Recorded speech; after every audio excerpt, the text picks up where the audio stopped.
We are proud members of the Spy Podcast Network. Find out more at www.spypodcasts.com.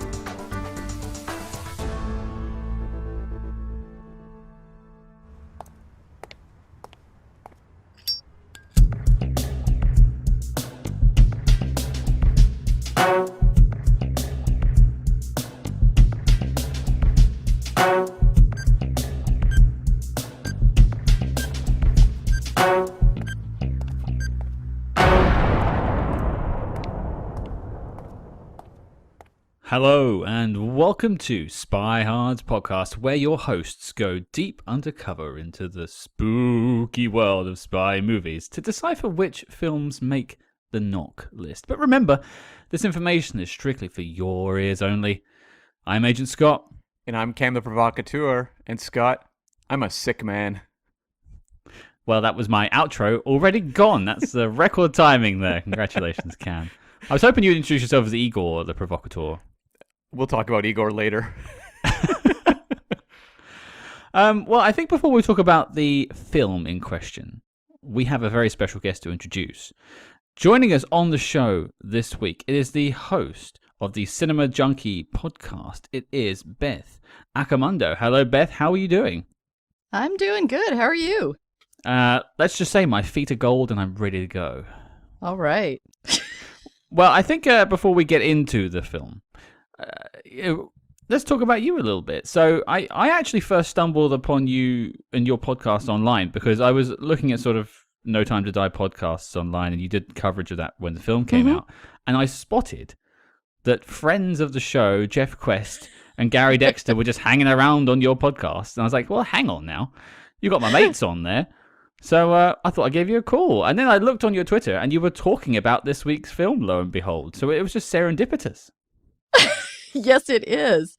Yeah, I was born in 1960, so I was like the prime age for the Bond films. Mm-hmm. And my dad introduced me to the movies, and I do remember that I played the Goldfinger soundtrack so many times that my parents hid it and wouldn't let me play it anymore. So, yeah, I've been a big fan of the spy genre for a long time.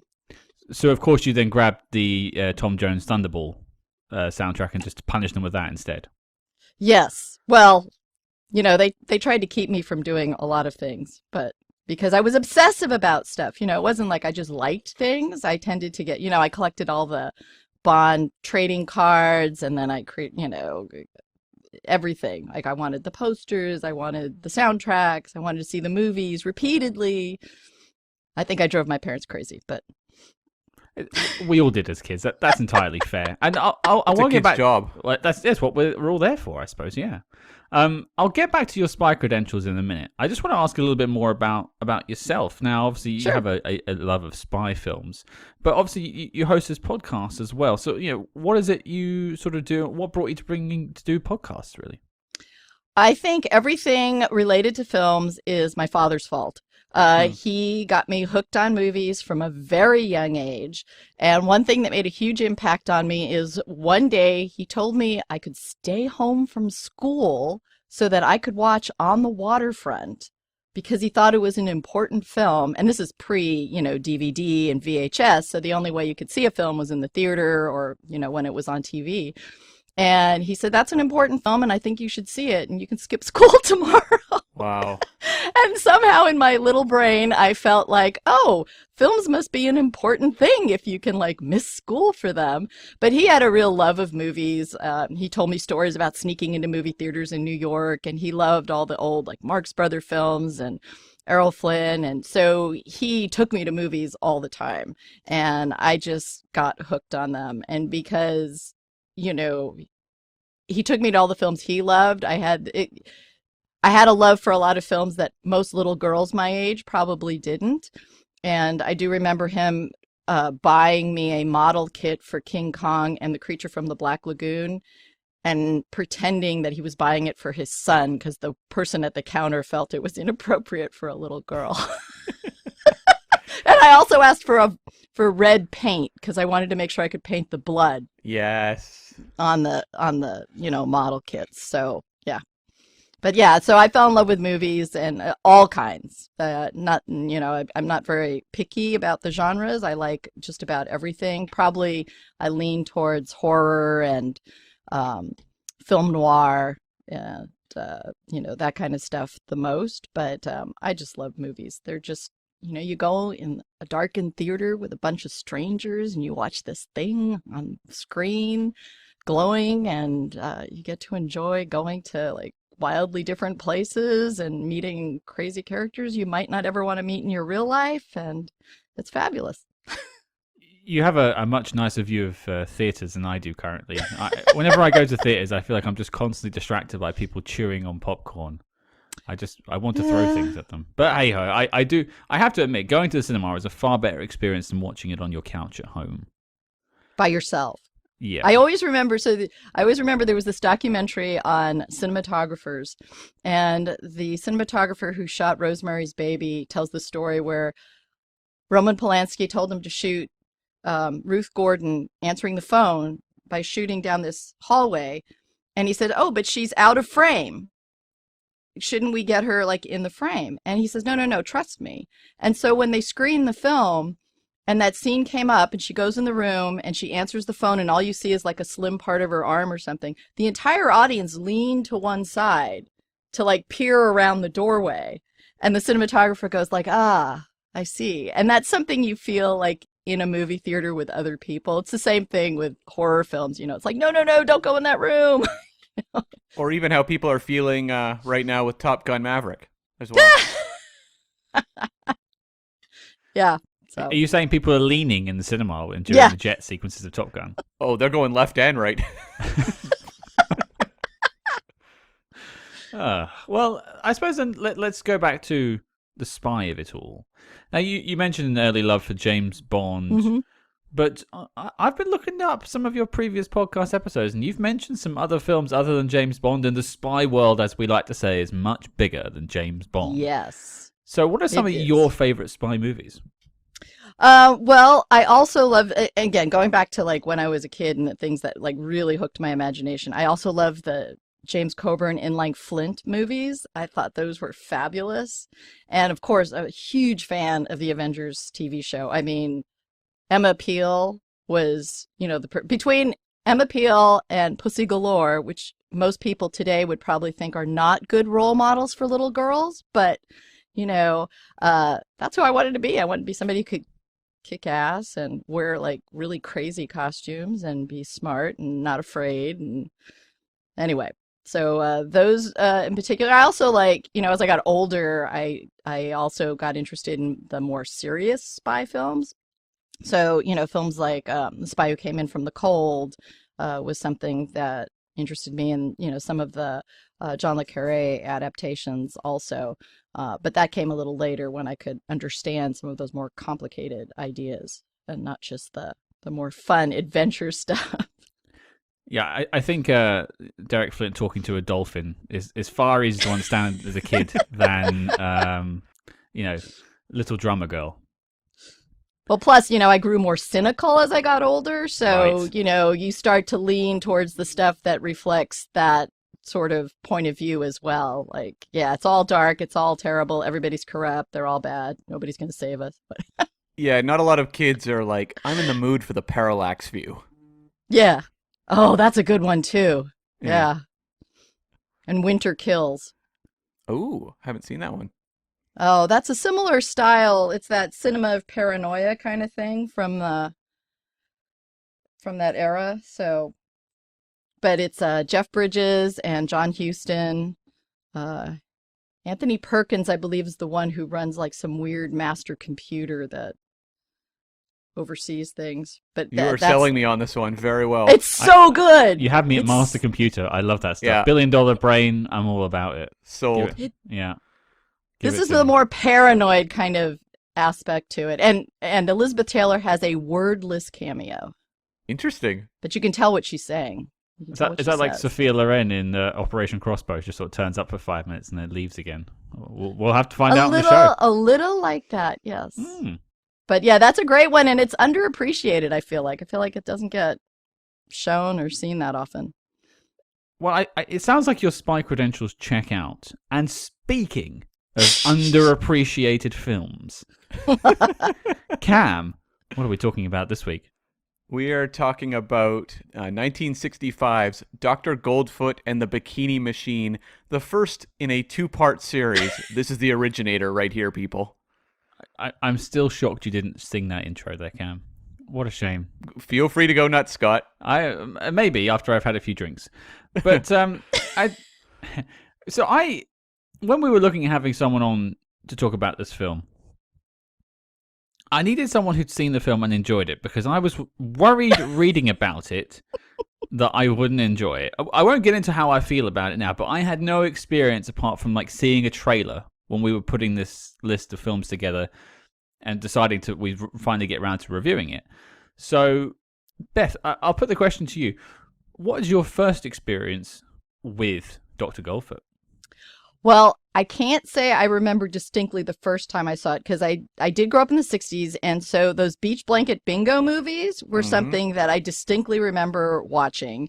And so I'm pretty sure I saw it like in that run of films in the 60s, but I don't have a clear memory of that. But what I do remember is the more recent one I saw, which is during the pandemic. Friends of mine decided we were going to do these group screenings on Zoom, and we were all coming up with film titles that, hey, what might be a fun, like, wacky thing to watch, something that doesn't really require a lot of attention, because we were streaming it like through our Zoom for people who didn't have the movies, and it could be pretty bad.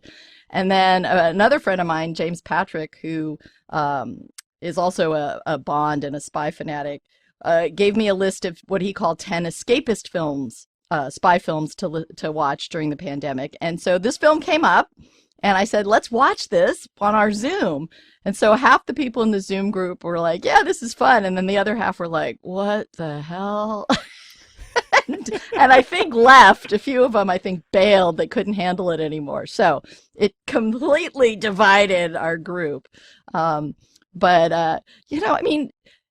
can you resist Vincent Price as some sort of mad villain, with possibly gold feet, but definitely gold genie shoes? I was going to do the whole intro in a Vincent Price-esque voice, but I thought that would be a shame to the man's legacy if I did. That's right. But it really is like beach blanket bingo goes spying. I mean, that is really... Well, it's interesting because I never really saw any of these beach movies. I think maybe it might be just the fact that I wasn't watching films in the 60s because I wasn't here, but also the fact that they seem very American. Yes, that is correct. Or at least North American, perhaps. Not particularly British. And very coastal. Like, it's very... I would say it's even very, like, California. Much more than anything else. And if it had appeal across the nation, it was because it was presenting this view of like teen life on the West Coast that was really attractive as something that all those kids in the Midwest couldn't experience. Like, it's very Archie comics, what they're selling, Yeah. where it's like kids just want to like smooch and hang out on the beach, like that kind of thing. Yep. Well, Yeah. that I can understand. It's interesting as well because when I was watching this, I thought of a film that's very British that I think probably hasn't gone over to North America, which is the Carry On films, and there's Carry On Spying, which is a sort of an offshoot for one film only, where they do a spy caper, but really most of the films is just about capers in some way, shape, or form, and it's just about hanging out with these funny characters. So maybe that's just the British equivalent. Yeah. Yeah. Probably a little older skewing, though, is my guess. From what I've seen of the... Yeah, perhaps. The carry-ons were like the 50s into the 60s, I think. Although, don't at me if I'm wrong, folks. But also, I mean, the age of the characters, too. Oh, like, sure. it seemed to it... Yeah. It seemed like that appealed more to, like, a slightly older crowd. Whereas the Beach Blanket movies... I mean, that's, like, American international stuff. And it was totally aimed at, like, how many teenagers can we get into the theater? And it's also like, this is right at that early period where they're actually recognizing teenagers as something they can make money from. Yeah. And so it's like, how do we engineer entertainment that is going to draw teenagers to drive-ins? And that's what American International Pictures made. And I've seen all the beach party movies, and for no, like, I didn't even realize that Dr. Goldfoot was connected to them until I sat down last night to both watch the movie and do the research on it. And yeah, about, I don't know, 3-4 years ago, I just went on this streak where I burned through all the beach party movies in the span of about a month or something. And they are, I think in many ways, it's like 40 years from now, people will look back at what teenagers are watching now and be like, what were those kids watching? And that's kind of what the beach party movies are, where they feel really, they are just like scattershot comedies where they're just really crazy and silly, and they just are propelled by their energy, not by logic whatsoever. And I think, like, you know, you mentioned Carry On as maybe like an older person's equivalent of what they were. I also think of like the Clint Eastwood orangutan movies in the 70s, where it's just kind of like this shoestring setup where it's like people just come hang out with, you know, actors you like and watch silly things happen for 90 minutes to 2 hours. Yeah, it's like the Brat Pack kind of, you know, mentality. Yeah. It's the Rat Pack for teenagers from the 60s. I read that those beach party films were for like drive-ins, and the whole point was you were meant to be kind of be making out with someone and not really paying attention for most of the films. You kind of watch it, you go, oh, he fell over. Anyway, get back to this bit. Which I completely understand, because I think this translates a lot to this film. But I didn't ask you, Cam. Yeah, did you have any previous connection to Dr. Goldfoot? No, none whatsoever. Didn't even really know what it was when we added it to the list. And so it was really last night was suddenly like, oh my God, I actually have some background in where this film came from. Except for the bikini that you're wearing now, of course. That, well, obviously. I've been wearing the gold bikini since we started this podcast. Yeah, that's probably going to chafe after a while. But for those who haven't seen Dr. Goldfoot and the Bikini Machine, here is your Letterboxd.com synopsis. Dr. Goldfoot and the Bikini Machine. Super sex bots built to kill. In this campy spy spoof, Dr. Goldfoot, Vincent Price, has invented an army of bikini-clad robots who are programmed to seek out wealthy men and charm them into signing over their assets. Secret agent Craig Gamble, Frankie Avalon, and millionaire Todd Armstrong set out to foil his fiendish plot. Yeah. That's pretty on the nose, actually. Yeah, that was a good one. Poor Todd Armstrong didn't get the actor credit in that, though. No. Only Frankie Avalon, Vincent Price, famous enough to get the credits there. I feel like what you just read out was basically the script for this film. and then it just says Vincent Price, vamp. Yeah, exactly. A lot of improv. Yeah. Apparently there was a lot of. It's actually that's probably in your behind the scenes, Cam. So I won't say what I was going to say. Okay. Which throws me over to Cam. What are the behind the scenes of this film? So we've talked about American International Pictures. It was this company that made a lot of schlock, B movies, a lot of teen kind of comedies, and sort of thing that basically teenagers would buy drive-in tickets for. And producer James H. Nicholson was the co-founder of this company, and this was sort of his brainchild at the time. He was, I think, dating Susan Hart, the lead in this film, as well as they would get married. I'm not quite sure when that fell in the timeline, but I think they were married by the time this movie came out. And he was looking to create a vehicle around her that would also appeal to that drive-in market. And so he doesn't have like a writing, background really. He just had a few story credits on the two Goldfoots, as well as 1954's Target Earth and 1974's Dirty Mary, Crazy Larry, which became one of those. Well, Crazy Larry became like one of those go-to car movies. Quentin Tarantino references it in Death Proof, for example. He's actually credited in this movie as James Hartford. But he came up with this idea. They knew they wanted to do kind of like the female robot thing. And so they brought in a writer, Robert Kaufman. He'd gotten his start in the 60s on a lot of TV, like the Bob Newhart show he'd worked on for quite a bit. He'd also, in 1965, the same year this comes out, done Ski Party with Frankie Avalon. Where won't these kids party?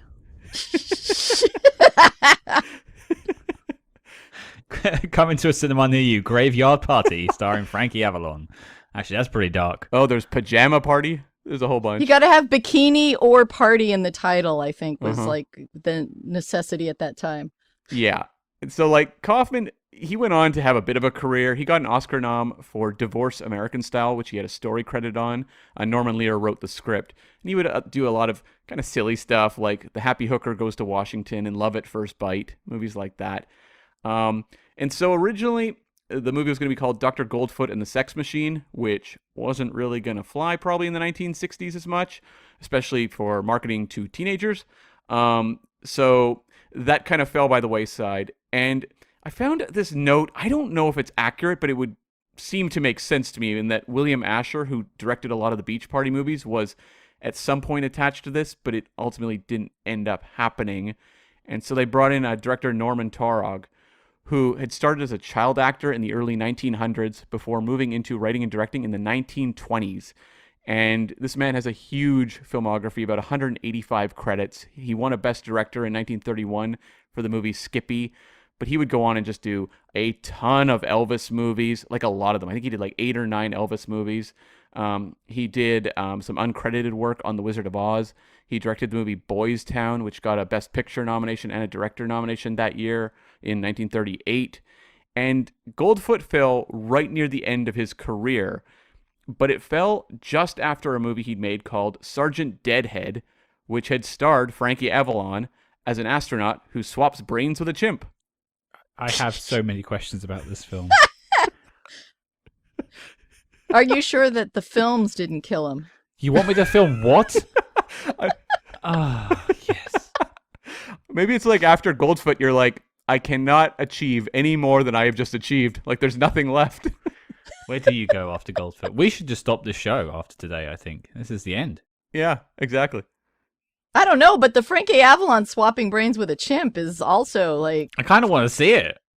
Yeah. I have not seen that one, yeah. I mean, I was sold on Winter Kills, and I'm sold on Sergeant Deadhead, so I've got a double feature ahead of me. I think you need some LSD before you do that one. Yeah. Or something. Or something. Yeah.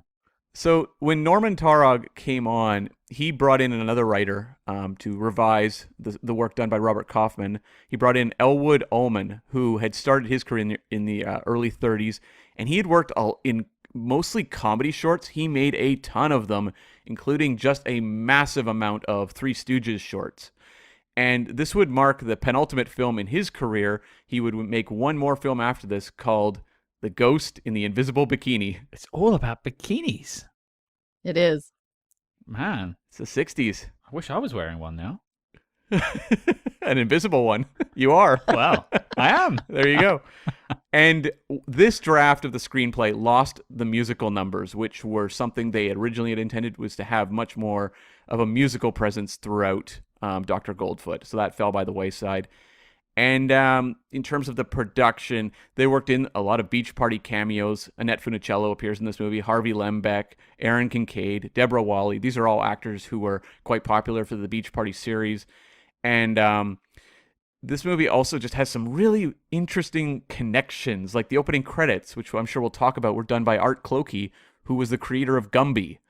And, Gumby was like a real staple of children's TV for a certain generation and famous because of Eddie Murphy playing Gumby on Saturday Night Live later down the road. Whenever I hear Gumby, I think of Monty Python, but I think that was a different Gumby. Yes. Mm-hmm. Yeah. Interesting that you didn't mention, but the dance numbers from the film did end up somewhere. Oh, that's in my postscript. Don't worry, that's coming. Okay.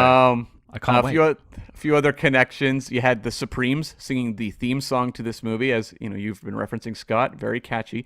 It was supposed to be a single. It was unreleased and didn't come out for like another decade until their greatest hits was in stores. I'm not really sure why. And it was the first track on the album, obviously. Obviously, yeah. I would think in the 60s... That's how you hook them. In the 60s, why would you not be marketing that to bring teenagers in? We were talking before the show started. You don't think it's that particularly strong of a track, though, Cam? But if I'm a 1960s teenager, I probably love it.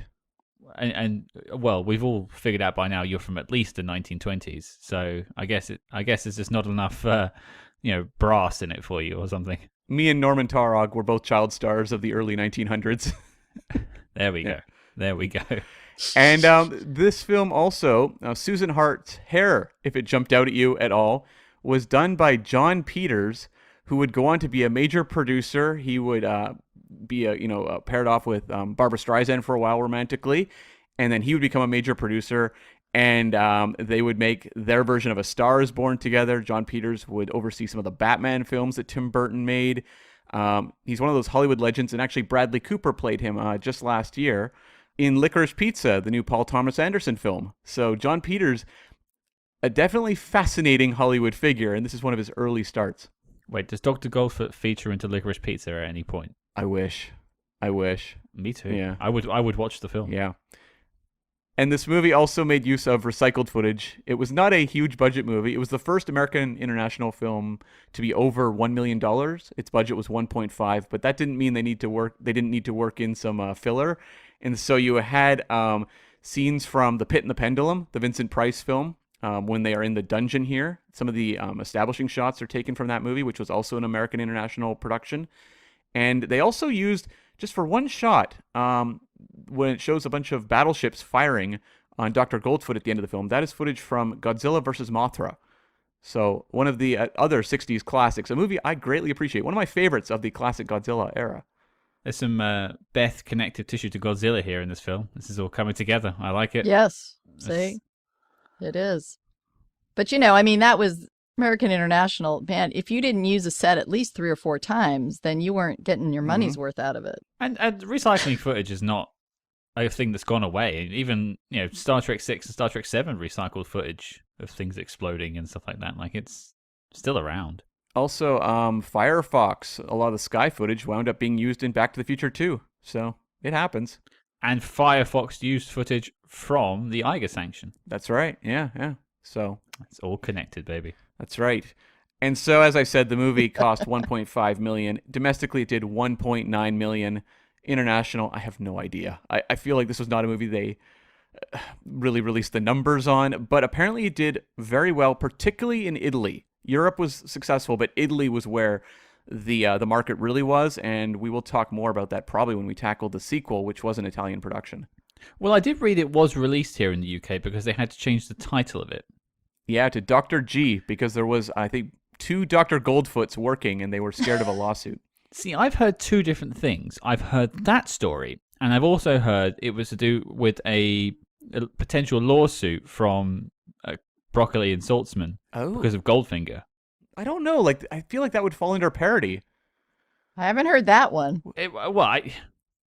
They were very protective of the bonds. You know that. I mean, the hoops that people had to go through just to do like Casino Royale 67, or Never Say Never Again. They're very protective of those films. Yeah, I always wonder though, like just legally, if that would have just fell into parody, so it would have been dismissed anyway. Although I don't know in 1960s, what the entertainment industry is looking at as parody versus ripoff.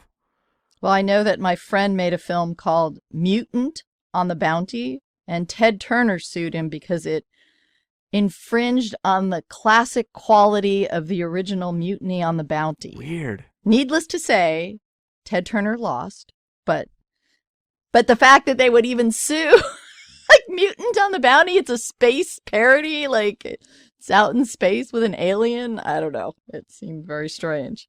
I guess it's just worth skipping the headache sometimes. Maybe that's why they changed it to Dr. G. I just wondered, like, I want to be in that meeting with Broccoli and Saltzman where they go, this Dr. Goldfoot film, it's going to take us down. There'll never be a Thunderball. Dr. Goldfoot's the one. We have to destroy it. And then obviously, no. I prefer to think of them just sitting in a movie theater watching it, pulling out their hair. Or just laughing. Surrounded by screaming teenagers while they look grumpy. Everyone's making out and they're just confused. What do these kids want? I don't know. That's right. Give them 25 minutes of underwater sequences. Maybe they were afraid people would mistake it for a Bond film and then bring down the respectability of its franchise. Yeah, I would double O and a half. And a quarter. Yeah. He got reduced. Oh, my bad. Well, they changed it. In rank. His uncle kind of. He gets reduced. The uncle, I've got many notes on. I want to get to him. And so the top 3 for the year, number 1 was The Sound of Music, number 2 is Dr. Zhivago, and number 3 was Thunderball. And just lastly, Scott, you hinted at it earlier.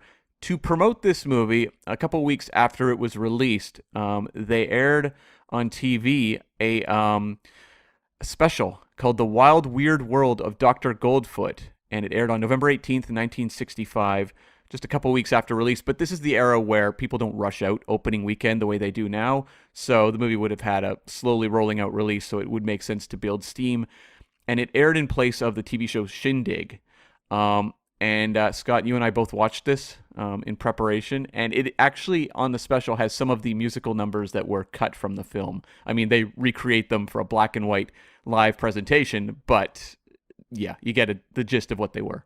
Also, you have like replacement characters. Susan Hart's there, but Frankie Avalon's not there, and Dwayne Hickman's not there, and Igor, played by Jack Mullaney, is not there. It's actually I think it's actually more of the cast from the beach movies that are in this. Well, yeah, like Lembeck plays the Igor-like character. Hugo. Yeah, Hugo in the special.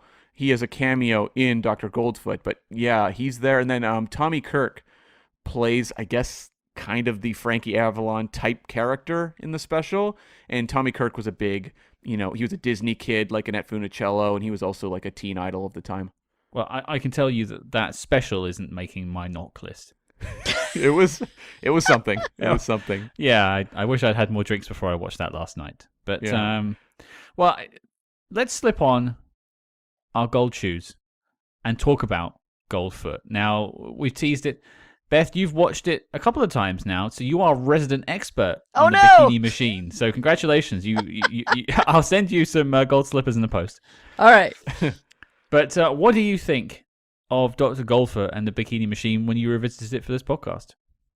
Well, I think it really is one of those kind of artifacts from the 60s. It's one of those films where if you watch it today, like I said, I watched it with some friends who were much younger than me, who didn't grow up and have any of the kind of nostalgia over those beach blanket movies. So, a lot of kind of the points of reference and the things that they were making fun of were something that they were just kind of blanking over when it happened.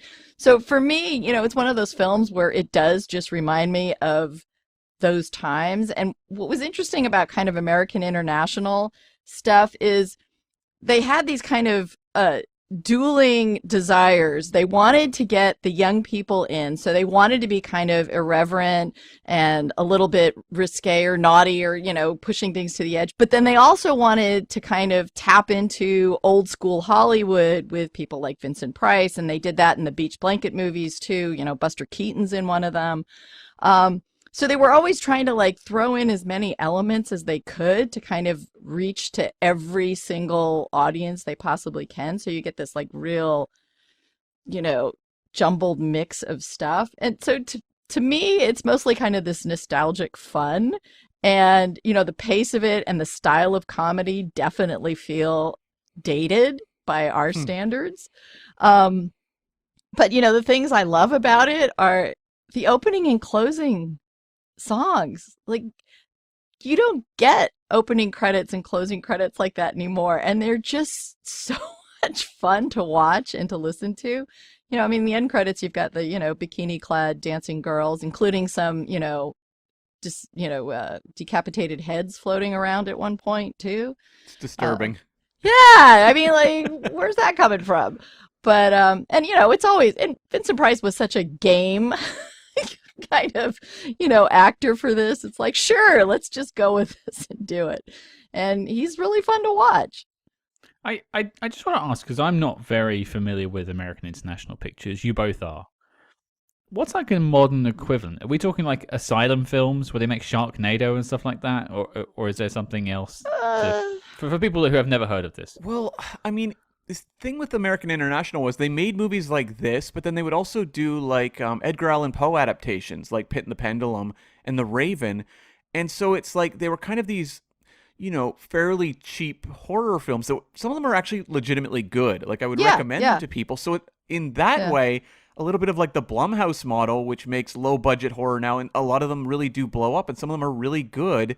So I guess in terms of just like low budget horror, you could see some parallels maybe there, but not larger picture. I think what's difficult is that the landscape for making films now has changed so much that it's not easy to find an equivalent, because now you can, let's face it, you can make a movie on your iPhone in your home without any trouble. You can make it, whether it's good or bad or gets released, that's a whole other thing. But the ability to make a film is incredibly easy now. And so there's so many places that are willing to package stuff and put it out there. And what was, I think, I don't know if I want to say unique, but what was kind of special about American International is it did have this kind of like broad breadth of films that they were making.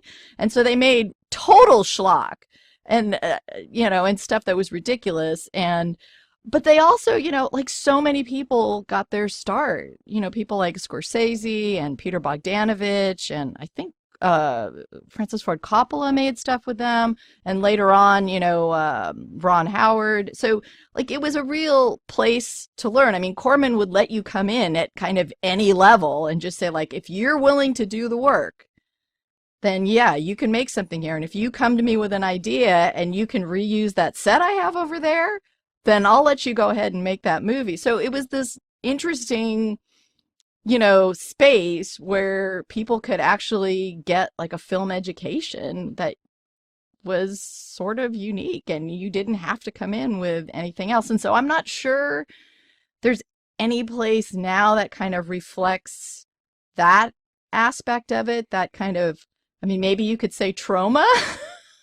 Sure. As like that kind of do-it-yourself indie, like true do-it-yourself indie filmmaking spirit, where it's like, yeah, whatever, you can get it done. But I think that was kind of a special little moment in time and American International changed as it, time went on too. But in the 60s and 70s, I think it was really kind of this interesting spot where, Corman had some actual artistic impulses to make some stuff that was good. Also stuff that would make money. I mean, I don't think he ever wanted to make anything that he thought had no box office appeal at all.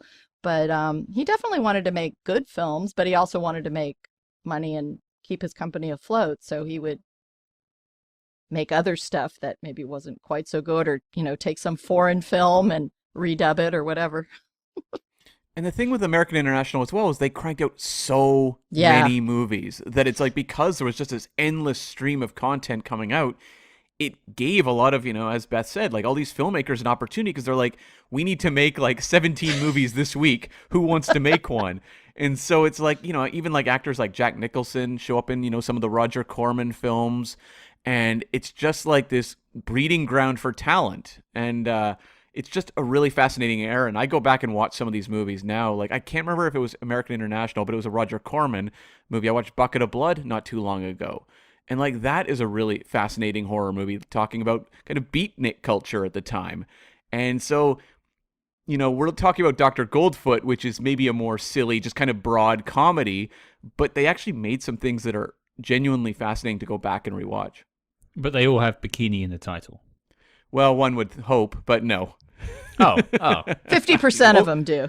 Yeah, 50%. Okay. I'll take it.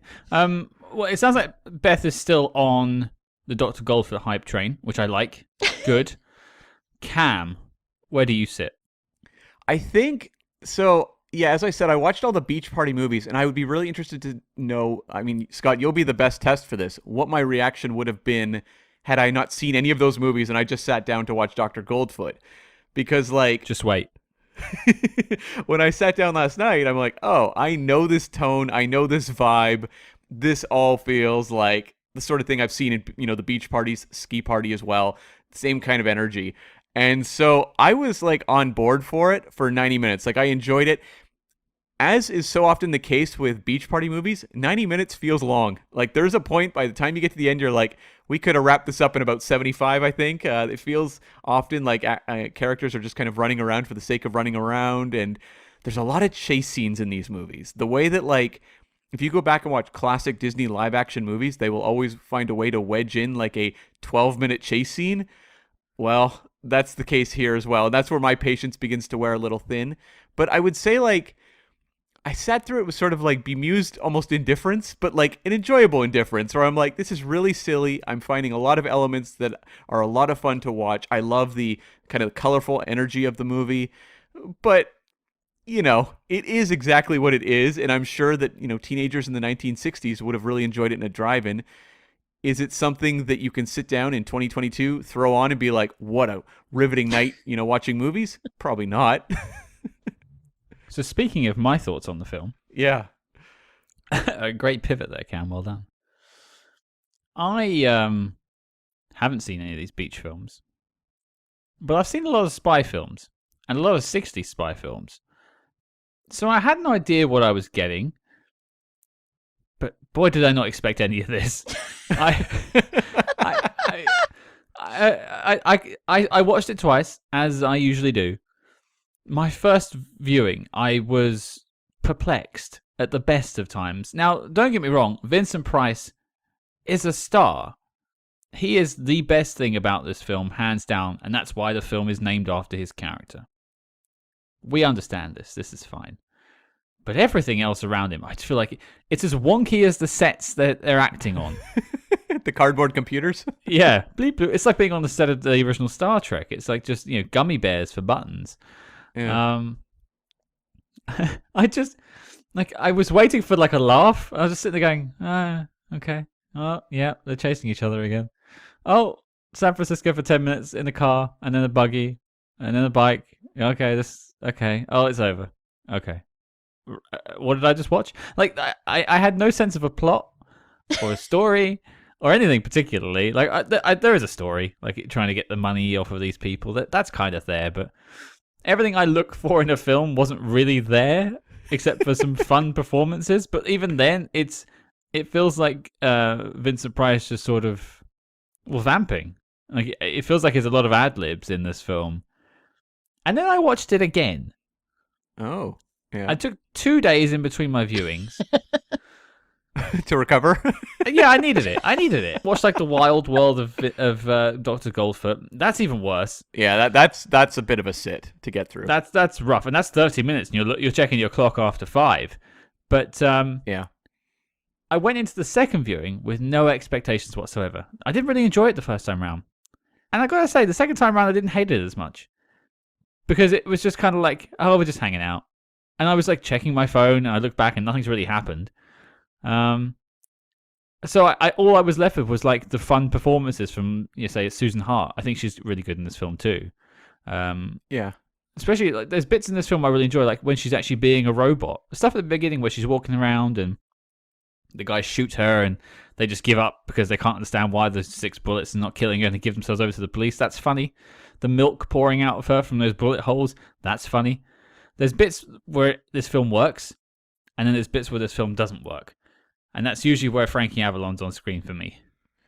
Well, there's such a specific vibe to that 1960s camp period, which we would see 1 year later, in the Batman TV show, most famously, perhaps.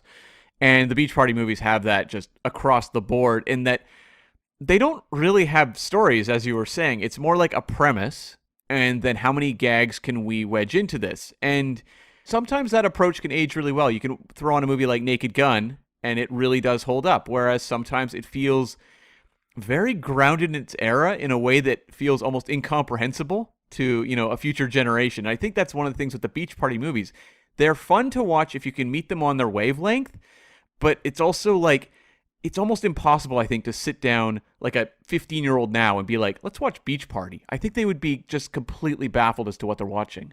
I was gonna say part of the problem with those is the morality that they try to put in. So again, I think they were trying to balance, like, how can we make a film that kind of upholds our current societal values, but also seems a little transgressive to get those kids into the drive-in to see it. So the parts of it that are really difficult is when, like, Annette Funicello's trying to be this kind of like, you can't treat me like, my mom's generation, but the level at which they're doing that is so awkward and bad that it's just sometimes difficult to watch. I think the best thing about those movies is the music and the dance sometimes. There's that woman who does the, like, I don't know what it is, the twist. She wears fringe and she, like, can shake forever and never stop. And I find that it's just like, how can you do that? It's amazing. And then there's the one, I think it was Muscle Beach Party is the one that's really wacky and fun, but it has like all the bodybuilders on the beach as like one of the big numbers. Now we're talking. Yeah. That one features Luciana Paluzzi, yes, who would show up in Thunderball. Yes. As, it's Fiona Volpe. Yeah. Well, I, like I say, this film has some really good fundamentals. The building blocks are there, and I think my problem was I went into it expecting more because, as you guys know, we have a list of hundreds and hundreds of spy films we have to get through. I say have to get through. It sounds like it's a chore. I love spy movies. It's what I do. All right, because sometimes it's a chore. I'm looking at you, Remo Williams. But I went into this expecting more because this is one of those ones that falls into the conversation when you're talking about spy spoofs. And they say Flints, and they say Matt Helm, and they say Dr. Goldfoot. They're kind of the 60s ones that come after Bond in the sort of spoof realm. And so I was expecting it to be on par with a Flint film. And it's just not. Oh, no. Yeah. And that's where I went wrong, I think. Well, and I think the issue is it's not really a spy spoof. Like, if you really think about it, there really isn't, except for the fact that they call themselves SICK, the, what is it, Secret Intelligence... Command, I think. Command Company. But it's really not about spies at all. It really is kind of like, it is the Beach Blanket movies being kind of having a layer of some sort of intrigue, not even really spy or espionage, but it's like, you know, the robots aren't trying to take over the world in the same way that one of the Bond villains was. They just want to have a lot of, you know, Dr. Goldfoot wants to get a lot of money out of these guys. And it's not, you know, really dealing with politics or international intrigue or anything like that. So I think, like, if you go into it expecting, oh, I'm going to see this spy spoof, then you're going to be scratching your head going like, what's the biker guy in the torture chamber doing there? And why isn't Annette Funicello there? And, that still confused me until I did my research. I had no idea who those people were. When they're breaking the fourth wall there? Yeah. I thought it was in like Rocky Horror Picture Show when they opened the freezer and there's a biker chained up inside. I was expecting like, you know, what's that chap's name in Rocky Eddie? Horror? Eddie. Meatloaf. Yeah, Meatloaf. Thank you, Eddie. Yeah, Meatloaf. Just kind of riding out. But and I should add, Annette Funicello, the reason she's in those stocks and it's just her head was because she was pregnant at the time as well. Oh. That doesn't look good in a bikini, generally. It depends what you're into, I suppose. But let's talk about things that we liked, because that's what we like to do here first. Start with the good, end on some bad. So, Beth, you've mentioned a couple of things already, but what's something you really liked about Dr. Goldfoot? Okay, so aside from the opening and closing music, I mean, I do... So there's this thing about bad movies. Like, the thing that makes a movie unwatchable for me is not that it's bad, but that it's bland. And so the thing that I find charming about something like this is the fact that when they bump into the computers, you can tell that it's a piece of cardboard and it's shaking like that. So there's a certain appeal for me to the production design that goes into it to make that, you know, the lab where they're creating these robots and what kind of ridiculous things are they going to create. You know, we've got the torture chair, which is, you know, a chair in a tiny closet, and they, you know, animate some electricity on it. So there's a certain appeal of that do-it-yourself mentality of these films that I just enjoy. Like, and how do you repurpose the Pit and the Pendulum? How do you write the script to make sure that you can use the old Vincent Price portraits and put them in the hallway for Dr. Goldfoot? So there's that aspect of it that I enjoy, and to me, as somebody who loves movies, it's fun to watch it and pick out those things and go like, oh yeah, that's the portrait from, I think, Tomb of Ligeia, and that's, you know, the set from Pit and the Pendulum. And so I find that entertaining on a certain level. And so that aspect of it, and, you know, I gotta say, the bikinis are great in this. You know, They definitely played on the title well to deliver on the girls, the robots in their bikinis. Well, this is probably a good place to mention the bikinis and the girls, I suppose, and also their influence on spy cinema potentially in the future, because a lot of people, and we've learnt this, Cam and I, through doing these films, and the Flints particularly were a good example of this. We thought that the Austin Powers films really were just riffing off of the Bonds. But they're really not. There's bits of that. Yeah. But there's a lot of Flint, and there's apparently quite a bit of Dr. Goldfoot. For sure. Yes. This is the fembot. Yes. Think about it. If you're making Austin Powers, if you go to a film like this that most people probably haven't seen, people are less likely to get your connection. You don't have to hide it, but it's not going to be like the first time somebody watches Austin Powers, they go like, oh my God, that's obviously Dr. Goldfoot.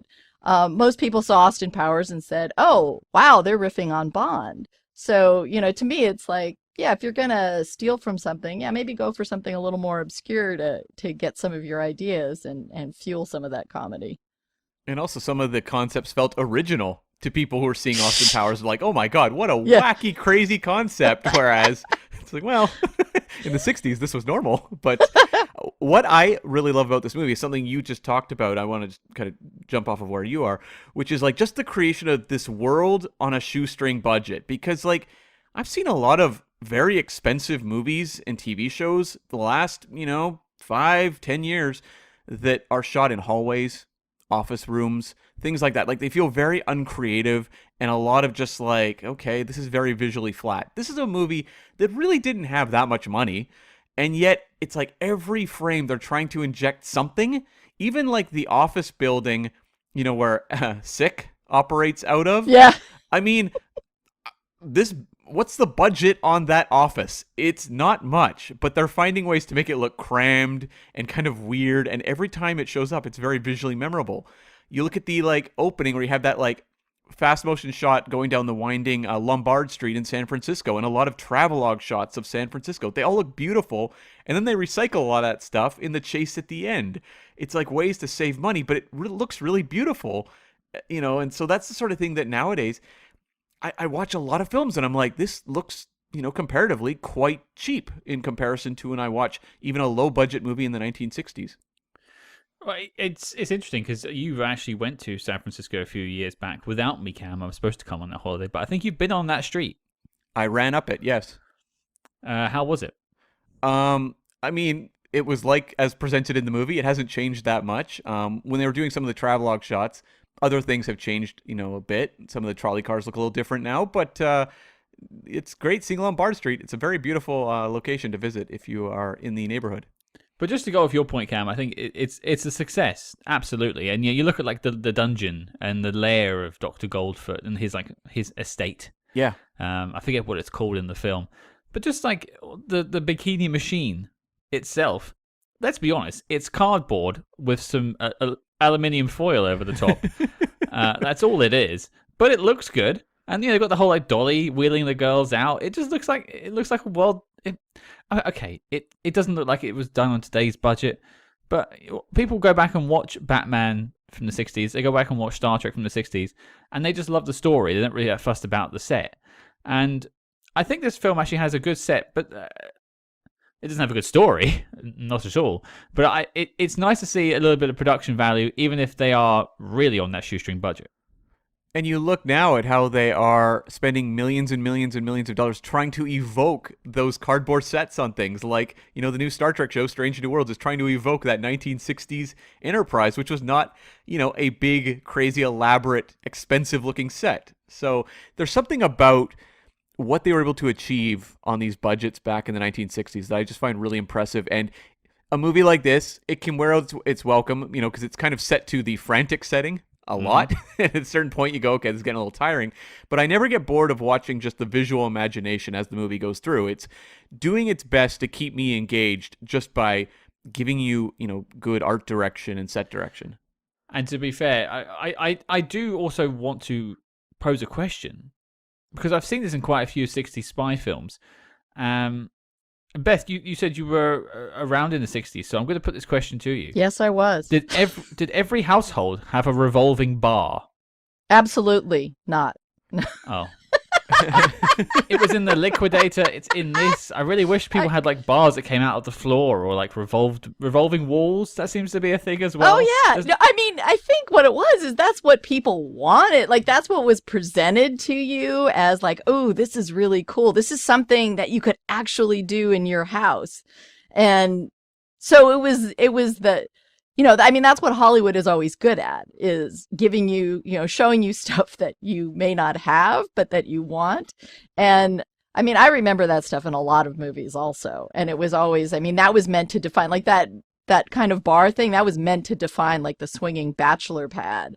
It was like, oh yeah, you had the cool thing that you could either spin the round bed, or you've got the bar that turned around, or you had, some sort of lighting that you could manage to arrange. And you saw a lot of that on TV shows, especially, like TV comedies and stuff, where that would be the thing to have. But no, I never had one in our house. I don't know anybody who had one, so. I don't know if this was intentional, because it's putting a lot of credit to the writers of this film, but it's actually quite fun to look at the contrast of the lifestyle of Frankie Avalon's Craig Gamble, who has a fold-out bed in the cupboard, and then the lifestyle of Todd Armstrong, played by Dwayne Hickman, who has a fold-out bar. Yeah, that's a big money difference there. But I did want to ask a question while we're talking about revolving walls. It seems to be that people use them to hide something. Something they're ashamed, like you don't want a bar to be on display, so you revolve it around. It has a nice painting, so you look fancy. What's on the other side of your revolving wall? What are you trying to hide? Beth? Oh, just a few bodies. Oh, okay. We went dark. Okay. Okay. In a perfect world, my comic book collection, because it takes up too much space. Okay. So Cam's gone geeky. Beth is admitting to several felonies. I didn't put a number on it. We'll stick to several. We'll leave it there. The authorities can do the rest. I think I'll put a collection of Bond memorabilia behind the wall. So like only once I've like started dating someone and they're like, okay, they don't mind it so much. I turn it around. They're like, okay, I can deal with this. But otherwise, it's just like a nice painting. Oh wait, but see, you guys are picking things that are labeled like guilty pleasures, which I don't think exist, because you should never be guilty about anything that you enjoy. It's all space for me. It's all storage. That's what, I'm not embarrassed. So I mean, if there's bodies back there, it's only because I have a pet monster that needs to be fed on a regular basis. Oh, so it's like a logistical darkness. Like you're actually feeding a body. You're like it's like Audrey 2. You've got the killer plant back there. I would definitely have. Sure. I would have I would definitely have something like that behind my revolving door. Speaking of Rancor, before I get to my there's a moment in the film where a guy chases one of the fembots around, and he looks just like the Rancor guy who cries when the Rancor dies in episode 6. Yeah, I noticed that guy. He's wearing like a vest. He's got a bald head, and I was like, that can't be the same guy. But hey, I'm bald and I have several vests, so we're part of a club. My which we've brushed upon because really we've touched on most of the likes I've had, but I want to just dial back into Vincent Price for a second. Yeah. You talk about people like Bill Shatner and he chews the scenery. I'm pretty sure Vincent Price has digested the scenery and spat it back out, because this guy he is constantly winking at the camera, and it might grate some people watching this film, but I am completely on board. Whenever he's on screen, he is magnetic. And he is like milking those opera glasses. I mean, talk about like just a one joke moment, and he's like, I've got to do it twice. Okay, I'm going to deliver that twice incredibly well. This guy was committed. The fact that he showed up on that TV special, which is pretty appalling to watch. I mean, he would just be there, and he believes in, these characters when he's actually being, filmed. And he's a lot of fun. I know they replaced pretty much the entire cast, or they kind of boot everyone for the sequel except for him, but kind of that's all you need. Like Vincent Price is what brings you in. And what's kind of makes the performance even more enjoyable is that it's not just Dr. Goldfoot being frustrated with Igor and how incompetent he is. On a certain level, we can take it as this is Vincent Price kind of being frustrated with the low budgetness of the film he's actually in. So, I mean, I don't think he personally behaved that way, because I think he's a very sweet gentleman from all that I've heard. So I doubt that he was like on the set complaining. But I think you can read it in that meta sort of way of like, oh, this is kind of him going like, look at these cheap cardboard sets here, Igor. And all these like teenage, heartthrob actors of just like, how old am I? Like, if I'm Vincent Price, if I'm my age now and I'm on all these sets, I'd be like, I feel really old right now. Like, I'm seeing youth culture all around me. Okay, sure, I'll just play along. And he really does play along. But I think the thing about Vincent Price is that the youth culture also embraced him. Like young audiences, no matter how old he got, always seemed to appreciate Vincent Price. Well, he's relevant even in the 80s. He's on the Thriller album. Like he never went away. On the Muppet Show. Yeah. Yeah. There's a shot that stuck with me when it came to Vincent Price. I think it's when they made number 14. Okay. Oh. The most recent Fembot. Not the jokey one. Yeah. Which is a bit weird. The remake afterwards. And I think Igor ushers her off. And then Vincent Price kind of like gives her the eye, looks at the camera, then sort of shakes it off and walks away. And it's like winking at the camera, but not too hard. And everyone else was looking at her too. So it's like this tongue-in-cheek moment that kind of works because this film has lost all coherency at this point. So you might as well have fun. My favorite two Vincent Price moments in the movie. The first one, the robot that's been programmed with like music culture, and then it just breaks into a dance scene, and his complete like annoyance as this dance scene is taking place. I love that. And at the very end, when Frankie Avalon and Dwayne Hickman are on the plane, and the uncle's there with the robot, and then Vincent Price and Igor like open the cabin door and they're just like giggling. That moment really sold me as well. I thought that was so funny. Did that just feel very like wacky racist to you? With Dastardly and Muttley just kind of like laughing. Oh yeah. Yeah. Oh yeah. A little bit, yep. Let's pivot over to some dislikes that we haven't mentioned. We've already had a couple of gripes with this film. Before we just like get into negatives, there's one thing I wanted to just ask everyone, because we've talked about Vincent Price. Was there any other performance that you really liked, like one that jumped out as fun to you? Because I want to credit anyone in the positive section before we move into negatives. For me, the two stars apart from Vincent Price are Susan Hart as Diane. She doesn't get a lot to do, but yeah. Well, she's drifting through several accents and languages in this film. She does a good job of that and making it fun. That intro is fun because of her. And I would say Jack Mullaney's Igor is a good sort of foil to Dr. Goldfoot in the sense of like he's the butt of every joke.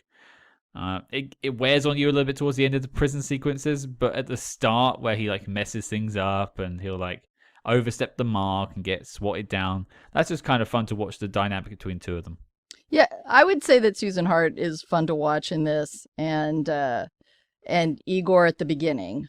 But for me, it's mainly Vincent Price that holds it all together. I had Susan Hart as well, and honestly, I actually like Dwayne Hickman. I thought like his character is a total rube who's constantly being conned, but I thought like he sold it so well with just those bug eyes he would bring on every scene he had with Susan Hart. It genuinely made me laugh, some of his reaction shots. So I would say like in terms of comic energy, I thought he really worked. We interrupt this program to bring you a special report. Calling all agents. Independent podcasting, much like the spy game, requires considerable resources, whether it's research, equipment, hosting, or of course constructing a top secret volcano lair. We're putting out the call for your support. That's right. As you may know, we've activated the SpyHards Patreon, home of our ever-growing lineup of Agents in the Field episodes where we decode non-spy films from your favorite spy actors, and full film commentaries with more intel than a Basil exposition briefing. Cam, what have we got in our crosshairs this month?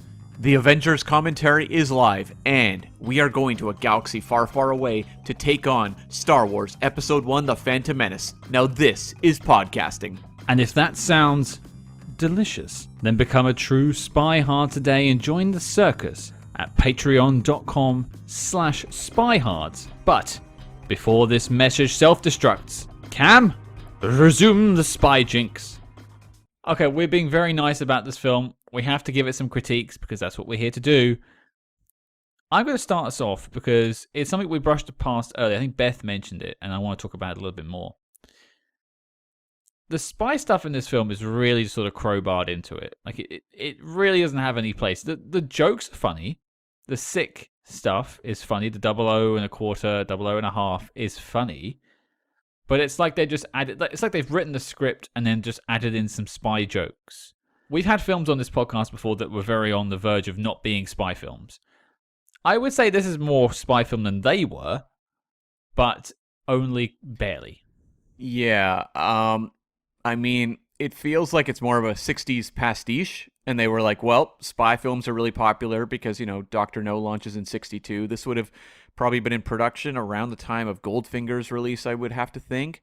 So it's like, okay, let's throw that in there. You've got the beach party stuff. You've got teen culture. You've got all these various elements. Throw in the spy stuff. Because, like, Frankie Avalon in this movie as, Agent 00.5, he's just walking around being like... Quarter.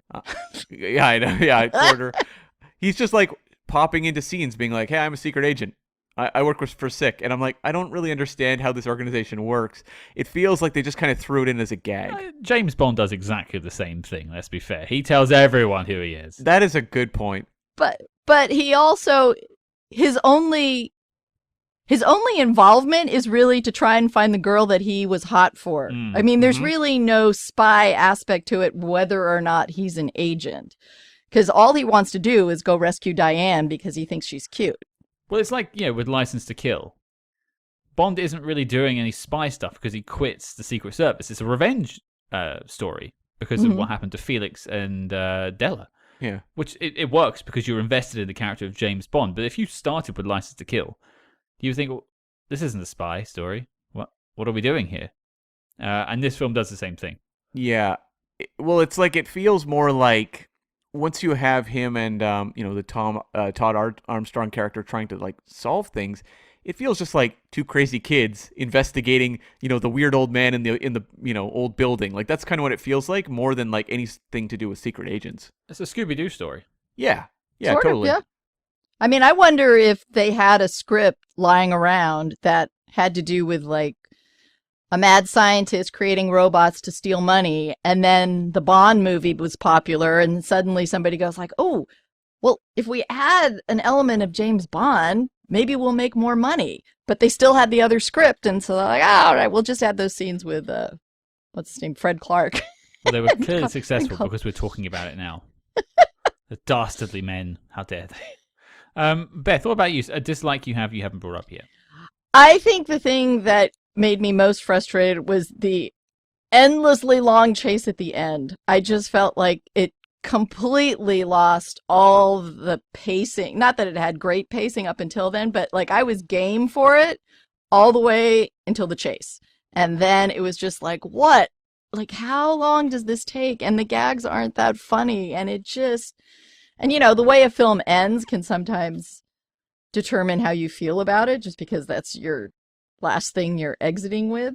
So I just felt like, ooh, if you could have cut that down to like a couple minutes, my opinion would have been a lot better. It also repeats gags because you have the moment where Vincent Price causes their car to just explode, and that's kind of a funny shot. It's the sort of thing you'd see in like a Hot Shots movie or like a Looney Tunes cartoon or something. And then they repeat it again, and you're like, oh, okay, now we're just recycling material in a chase that's going on too long. Like, there was no rule back then. This movie couldn't have been, 80 minutes. I don't know why they felt the need to protract it, because it would just cost more and more money the longer you stretch it out. And it does the Monty Python thing of like subverting your expectations in a sense. If you think of like the end of Monty Python and the Holy Grail, where the police turn up and say everyone's being far too silly and shut the production down, which, as the side, is because they ran out of money. That was not the original ending of the film, but it works. But in this film, there's a military boat off to the side who decides to just destroy Dr. Goldfoot, but it doesn't actually destroy him for no reason whatsoever, apart from the fact they probably had the license for the footage from the Godzilla film. They thought, hey, that's a way to get out of this situation. Well, you also just like think about this from the point of view of this boat. It's like a motorist that has gone over a hill off a cliff, basically, blow him up, and crashed on the beach. And their response is to open fire. Like, it doesn't make any sense. For my negative, honestly, I did not like Igor. Igor drove me crazy in this movie in that I didn't really understand what the joke was. It's supposed to be this reanimated character, but there's no real element of reanimation going on. It's just kind of, John Mullaney, I don't know, just being kind of dumb through the movie. And I think it's really tough because Vincent Price is this just old pro. The guy can show up, do even like a shoot for a couple days and be incredible because he just can channel that screen presence. And you pair him off with this actor, and it's really tough because Vincent Price is just killing it every time, and this other actor is just not up to the boxing match of being in the same ring as Vincent Price. And then there's like a moment, I want to see, what you two have to say about this. There's a little subplot where Igor is posing as Inspector Abernathy, showing up at the sick headquarters. Why? No idea. I just guess so Jack Mullaney could get into a Sherlock Holmes costume that they had laying around in the costume department. Yeah? I don't know. There's that whole scene with, the inspector and the uncle, and I'm like, okay, like the uncle has some kind of funny pratfalls along the way. Like I don't mind the uncle character, but like, what was the comic reason for the scene with Abernathy? I don't understand it. I'm going to challenge you here, Cam. Okay, do it. I know the reason. I know the reason why you do not like Igor. Okay, what is it? It's because you can sense that is the relationship that you and I have. And I'm clearly Vincent Price in this. And you just seeing yourself in Igor, and it's just like seeing you on the big screen is hurting your ego. And that's why you have this problem. Because I do boss you around. And I do call you an idiot. Frequently. I have locked myself in many a prison cells. That's true. Yes. So be careful, or I'll put you on the old pendulum again. But I get what you're saying. I just found him to be funnier than anything that Frankie Avalon was doing in this film. I disagree. I think Frankie Avalon has some good physical comedy when he's doing like some of the pratfalls and stuff. I mean, I don't know how much is him versus a stunt double, but some of those moments actually landed for me. But as a performance, yeah, Frankie Avalon is. I've never walked out of a Frankie Avalon film being like, one of the great actors, one of the greats. My only experience with Frankie Avalon was in Greece, I think. Oh yeah, he does. Doesn't he do like Beauty School Dropout or something like that? Yeah, he does. Yeah. I'm trying to think of what like younger listeners of this podcast would know him from. That's probably the best thing because it's probably like beach party movies. You had the movie Back to the Beach in the 80s, which was fun, but I don't think anyone remembers. He's also referenced by name in the System of a Down song Old School Hollywood, so I guess there's that. Well, that's a reference that one person got. Thanks for that, Cam. You're welcome. Jesus. That's what I'm here for. Okay, well, we had a dislike. I suppose we'll throw it out now to any final notes we have on the film. Beth, did you have anything for us? Well, I mean, I think this is a film you need to see if you're going to watch Austin Powers. I think it's something that you need to kind of appreciate how that spoof got pulled off. And I think it's just like, it's worth seeing to put it in that context. I mean, I'm always about like trying to connect films together and putting things into like a bigger picture. And I think it's fun to see like where those connections come up. And if you don't see a film like this, you appreciate Austin Powers in a different way, I think.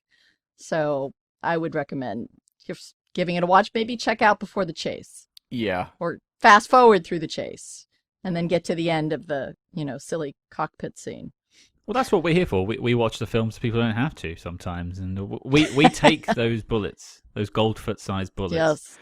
No, I completely get that, and I'm glad we have saved doing the Austin Powers films. We haven't done them yet because we hadn't got round to them. But it's actually helped us in a sense because we've done the Flints, and now we're doing these, and I think it's going to really inform our reviews when we do get down to the Austin Powers films, because I saw them in theaters as a kid. I'd seen some Bond films. That's where I just got the connection in my head, but I'd never seen any of these other films. We've also done The Liquidator as well. So, yeah, there's a lot of those films. We should probably watch the Matt Helms, honestly, before we do Austin Powers. Yeah, that's probably a good point. I think in terms of other notes, I had two. One was, did I hear a reference to Nob Hill? In the movie? Yeah. Is that a place in San Francisco? Does anyone know that at all? It's not ringing a bell. Because I seem to recall when we were talking about a very old film, Cam, I think it was The House on 92nd Street or something like that, you referenced a film called something on Nob Hill, and I spent 5 minutes making jokes about it. That's right. You are correct. Yeah. Yeah, and Frankie Avalon, when he has Susan Hart's Diane in his apartment, and she's talking about how Spartan it is, he goes, well, it's not Nob Hill. Oh yeah, well, yes, that would be like a rich aristocratic area. I mean, it's meant to reference the economic difference, as far as I remember. Oh, as in he's referring to them as knobs because they have money. Oh, Maybe. now's the conundrum. I don't know, but I do know that Nob Hill has always been a reference to like a snootier or richer part of town. I didn't remember it being specifically in San Francisco, but I have heard that phrase. Well, there you go, Cam. So there's some very strange connective tissue here. I'm glad I could never forget Nob Hill. One of the many outdated references in this movie that no one would understand now. No, quite. The other thing I had was, and we mentioned it, but like the in-jokes in this film. Yeah. Films try a lot these days to not have in-jokes because they want them to sort of be timeless. It's when you make current references, it will date your film. Was that something people were trying to avoid in the 60s, or was it more just about... Oh, no. They were all about referencing themselves? Yeah, like, are you talking about, like, the beach party actor cameos? Yeah, the two, the guy in the freezer and the lady in the stocks. Like, I think there's a couple more, actually, in this film. Yeah. Yeah, there's a few. But they all went over my head. Yeah, I think it was more like they know their audience, and they know their audience has watched those movies. It's kind of like when you watch, a Marvel movie, and, Falcon comes out in, like, Ant-Man, for example. They know the audience is jumping over from that series into Ant-Man. I can't argue with that logic. It makes complete sense. But I just kind of wish I got the joke. But hey, I hadn't watched these films, but I suppose you two had, so it worked for you guys. Yeah, I mean, those things played for me. But I mean, nowadays, sometimes I watch some of those DC films, and I see a lot of these movies, and sometimes the inside jokes or the Easter eggs and all that just completely go by me. I'm like, I don't know who those characters are. I don't know why that guy was in one scene, and everybody oohed and awed in the theater except for me. I had that reaction at the end of Doctor Strange in the Multiverse of Madness when that lady turns up and pulls them into a portal. I'm like, who the hell is this person, and why do I care? I mean, I still don't know. In the 80s, they used to do things like that all the time, though, even where you had like in Staying Alive, the sequel to Saturday Night Fever, where it's like John Travolta's walking down the street strutting, and he bumps into Sylvester Stallone, and they give each other the hey oh kind of like look. Things like that just used to happen where actors would acknowledge each other. Even in Maverick, I remember Mel Gibson running into Danny Glover, and the two of them do double takes when they see each other. So, There's also a moment in Hot Shots Part 2 where Martin Sheen and is it Martin Sheen and Charlie Sheen? Yeah. Like, was it I Loved You in Wall Street? Yeah. Yeah. Yeah. Which I've never seen. I assume, are they both in? Yep. Okay. Now the reference makes sense to me, but it took me 20 years to understand it. Congratulations. Yeah. Well done, everyone. Cam, do you have any notes for us? Just a couple quick ones. The moment where Frankie Avalon is posing as the corpse and then like starts screaming at the guy and the guy freaks out, that reminded me a lot of a similar moment in Octopussy. So perhaps the filmmakers were looking to Dr. Goldfoot for inspiration. Also, we have I don't think so. Oh. I don't think so, Cam. I'd like to think so, Scott. In my world, let me have John this. Glenn's like, Dr. Goldfoot, I have to write this down. Cam, I've got his email. I'll find out for you. Is that? No, see, that was all the research they were doing before the That's lawsuit. Right. They watched it carefully. Yeah. The other thing I had was we have a brief performance by Sam and the Eight Men here, which is basically a band of people dressed like Fred Flintstone. I think we need to have more bands nowadays dressed like famous cartoon characters. I think you want that now? Yeah. So what cartoon are you proposing that we dress up as? I mean, you referenced Scooby-Doo earlier. Maybe we just dress up like the Scooby Gang and start our own band. I'm down. Yeah. Who are you dressing up as then? I once did Fred for a costume. We did a group costume, and I was Fred, so I'll just replicate that. I've always said you look like Fred. Yeah, Thank you. That's exactly who I thought of immediately, not the dog. Raggy? I'm going as Velma. Okay, fair enough. I've already got the skirt. I'm good to go. Perfect. I'm good to go. Well, Beth, you're involved now. I've taken Velma though. So who are you taking in the Scooby gang? I would identify with Scooby. Brilliant. We've got. Roar, roar. There we go. Or I could also be Scrappy if I'm feeling particularly rambunctious. I don't identify with Scrappy, No. but I do identify with Scooby. Just saying. Many don't. People don't like Scrappy. Do I don't understand that. Yeah. Well, we're trailing off of Goldfoot here, so let's bring it home. Dr. Goldfoot and the Bikini Machine, is it making the knock list? That is the question that we must answer now. Cam, as we have a guest, please tell Beth what the knock list is. Yes, the Knocklist is our tortured acronym for Need to See Official Classics. So every week, we, after talking about a movie, decide if it belongs on the list of the all-time great spy films. And we try to make it a diverse list, so it's not just picking Spy Who Came In From the Cold and North by Northwest, films like that. We try to include things like Our Man Flint made the list because of its, cultural impact and just how, Yay! Yeah, how focused it is as sort of this lighthearted take on Bond material. So we like to bounce all over the place, but that sort of sums up what the knock list is. So everyone gets one vote, so I'll throw to you first, Beth. Yay or nay, is it making the knock list? I would say nay, mainly because there is not enough spy content. Yeah. Yeah, we've struggled with this problem before. Men in Black was one of them. There's also one recently we struggled with, Cam. Do you remember? Yeah, I can't remember what it was, but yeah, there was something. I'm very happy that Flint made it, though. Yeah, well, I had loved to those fight movies. for Flint, funnily enough. Cam was you? against it. It was How dare you? It was me and our guest Alan Porter that week who fought for it because of its cultural impact on the Austin Powers films, funnily enough. And in terms of like spy spoofs, it's probably the best of the 60s. Yeah. I think so. Yeah. James Coburn was just so good. He's also fantastic, isn't he? Yeah. I think for me, I think I would have said yes now if we were reviewing it, but at the time I was just kind of unfamiliar with a lot of the 60s spy spoofs. And I've come to realize, like now after watching several of them, like how well the first Flint was doing it in comparison to the ones that came after. So what you're trying to say there, Cam, is you watched Goldfoot and realized how good how good Flint was. I read you loud and clear there, buddy. Well, I watched The Liquidator. I watched Casino Royale 67, I revisited that one. And it's kind of like... That needs to go in a time capsule. Yeah. The Casino Royale 67. Like, if you want to understand the 60s, that kind of sums it up. That's a good point, yeah. Everyone was flying around on roulette wheels in the 60s. It was just a mad time. So it's like, I think if I were to tackle Flint now, I would have automatically said yes, because I think it represents like the best I've seen in terms of those spy spoofs. This one, to jump over to my knock list vote, it's fun. I think it's something that, like, if you're a spy fan, you might just like to check out in a lazy afternoon or evening, but this is not one of the all-time greats. It's more interesting just for me personally as something that, kind of a product of that American International period. If you watch the Beach Party movies, it's kind of fun to see Beach Party does light spy spoof. Plus, it's always just fun to see, like, robot people. I was wondering at certain points, like, did this help, like, inform something like the Star Trek episode I, Mud, which has all the robot women? That kind of trend of that period. So it's fun for that, but is it a great film? No. So that's 2 no's, and as such, my vote is pointless, as I am in real life too. So here is my thoughts anyway.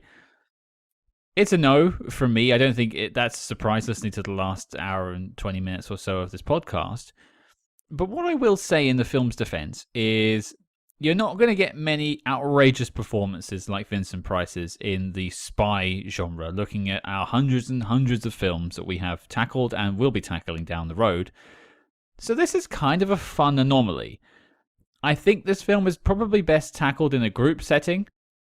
I think watching it by yourself on the couch is not the way to watch this. It almost needs to be watched at a drive-in with friends or like at a watch party where you can all make jokes about it, something like that, Mystery Science Theater, that sort of thing. Or a Zoom party, like Beth watched it. That's a perfect sort of environment to sort of all make your jokes about it and have a fun time, maybe drinking some wine and getting through it, because that would probably help with that 25-minute chase sequence at the end through the streets of San Francisco. I was wishing those bombs were landing on me. Well, that's how, like, a lot of the wacky Disney live-action movies of the 60s, during the pandemic, my sister and I would watch those, and just text back and forth on Skype and kind of ridicule the movies as we were watching them and, take those in. And, some of them are good, some of them are bad, but, like, they all have just crazy moments that are fun to kind of correspond back and forth about online sometimes. So I think Dr. Goldfoot would fall really well into that kind of category. It's not the sort of thing you can sit down and just be like, I'm sitting down for a night of entertainment here. Yes, some high cinema with Dr. Goldfoot. No. No, but there you go, folks. That's 3 no's, and as such, Dr. Goldfoot in the Bikini Machine is not making the knock list. And as such, the dossier on the film is complete and filed as classified. Now, that brings me to you, Beth. I want to thank you very much for taking the time to speak to us today about Dr. Goldfoot. You cracked out your bikini again to talk about this film. But let's talk about your show. So, I mean, you've had a few spy episodes. I saw you had a little show on Slow Horses, the TV show, quite recently. Yes. But, what have you got coming up on Cinema Junkie?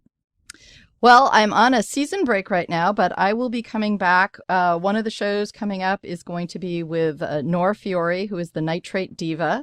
And we are going to look at some film noir women roles through the lens of horror. Like, are some of those Joan Crawford films, is she really the monster in those movies? And how does that play out? And Nitrate Diva is always fun to speak with. And then a friend of mine has written a book. Matt Rotman wrote Bonkers Ass Cinema. So we're going to be talking about his book and looking to some crazy kind of low budget action films, things like that. So I haven't mapped out the whole season yet, but I just love talking about films. So I'll be taking some deep dives into some various genres and films coming up. Well, excellent. And we'll have links to your show in the show notes below. And, of course, thank you. You'll be all over our social media this week when we put this episode out. Oh, sorry. The one thing I did forget, too, is that what I've started to do is to pair what I call Geeky Gourmet videos with my podcast. And so I come up with some sort of themed food or drink that matches what we're talking about. So, for Bond, I went to a bar and had a bartender discuss all the drinks that appear in Bond movies and what exactly they are and why they work or don't work as an actual cocktail. And, I've also made chocolate blood to go with a stuntman episode. So, if you want to do your own stunts at home, you can have nice edible chocolate blood to play out your scenes. So, I do these little geeky gourmet videos. So I assume for Dr. Goldfoot, you'll be having a cheese sandwich in a cafeteria. And milk pouring out all over. Of course. I don't know. I think for this, I might make some little marzipan genie shoes that are gold, that you could eat. Yeah, with some edible gold on it. Perfect. Yeah, that might be nice. That sounds nicer than the cheese sandwich. Yes. But no, but we will leave links in the show notes below to your show. And Beth, again, I want to thank you for joining us. Well, thank you. And I don't know if you've covered these 2 films yet, but having talked about Dr. Goldfoot, I would love to hear what you guys have to say about OSS 117 and the Assassination Bureau. I don't know if you're familiar with that one. They are not. We haven't covered them yet, but they're definitely on our list to cover. I'm looking forward to tackling OSS Song Descent. Is that what it is off the top of my head? Yeah. I think that's it. I've watched them before, at least the first 2. I haven't watched the third one yet, because that came out during COVID, I think. It was delayed, and I think, I haven't seen it yet. I'm looking forward to that, and they're an absolute riot. So if you haven't actually watched those, listeners, yet, go check them out in the meantime before we get to them. They're really fun to watch. Yeah. They kind of do right what Goldfoot didn't. Yes. It took them 30-odd years to try and figure out the formula. 40 years, if not. But no, good films. And in French, but they still work. Yes, they do. But Beth, thank you for joining us. Thank you. Well, Cam, we can finally slip off our gold shoes and gold bikinis because we have wrapped on the first Goldfoot film. But the question is now, what are we talking about next week? We're going back in time, baby. We're hopping in that 60s time machine, and we're going back to 1952 to hang out with Gary Cooper in the Civil War spy adventure Springfield Rifle. This is one of those weird ones. I spoke about this on social media recently, and I've been looking forward to tackling it because it's a Civil War Western spy film. There's just so many descriptors you would not put together. It is a full-blown Western, and it's Gary Cooper right around the time of High Noon. Right. That means nothing to me, but it probably does to some people listening. So, yeah, it's definitely going to be one to check out. I'm reliably informed it's quite easy to find online as well if you want to track it down. So, yeah, check it out with us. So, of course, your mission, should you choose to accept it, is to watch Springfield Rifle. And join us next week. If you like what you heard on the podcast this week, please consider giving us a 5-star review wherever you get your podcasts. It just helps us spread the SpyHards love a little bit more. And speaking of love, do not forget to follow us discreetly on social media at SpyHards. That's SpyHards on Facebook, Twitter, and Instagram. But until next week, listeners, you make my heart go flippity flippity.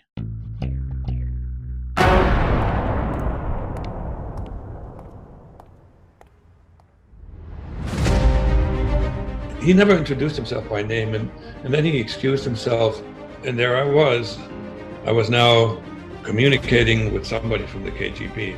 He exposed more than 1,600 Soviet bloc intelligence officers, and his information led to the breaking of some of the most serious KGB and Polish intelligence spy rings in the West. Just 2 short excerpts from the Cold War Conversations podcast. Go check us out wherever you listen to your podcasts.